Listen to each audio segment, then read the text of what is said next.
নিশির মতো কালকে বেশি বাড়ি ছিল না। রাত্রি বানানো আমরা কিনে কি গো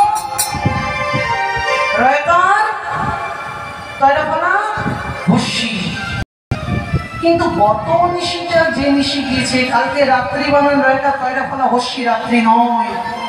রয়কার তয়রা ফলা দীর্ঘি বিসর্গ রাত্রি,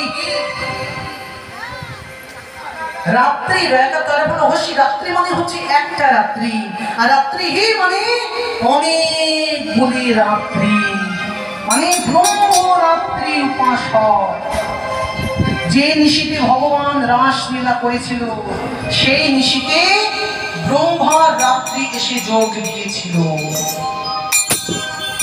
রাস সপ্তাহের প্রথম শ্লোক রয়েছে ভগবান পিতা রাত্রি শারদোৎফুল্ল মল্লিকা বৃক্ষরন্তুর মনশ্চক্রে যোগীময়া উপাসিত।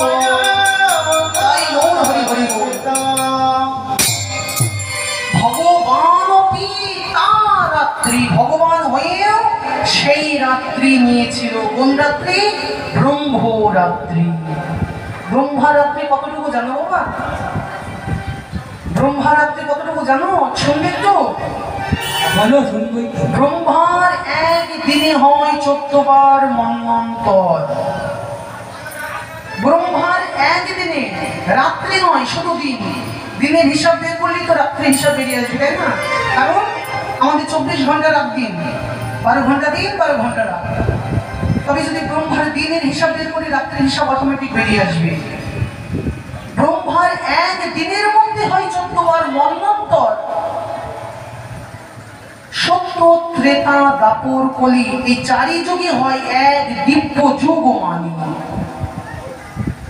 71 দিব্য যুগে হয় এক মন্বন্তর, আর 14 মন্বন্তরে হয় ব্রহ্মার এক দিবস।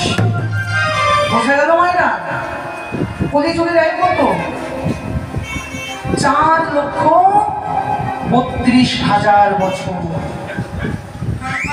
দাপর যুগে, কলি যুগের হচ্ছে দ্বিগুণ হচ্ছে দাপরের আয়ু, 8,64,000 বছর হচ্ছে দাপর যুগের আয়ু। ত্রেতা যুগের আয়ু 12,96,000 বছর, আর সত্য যুগের আয়ু ছিল 17,28,000 বছর। এবার গুণ করে দেখো তো বাবা, এই 4,32,000 কিন্তু 10, এই যে 2 গুণ 3 গুণ আর 4 গুণ আর কলি এই হচ্ছে 10 গুণ 71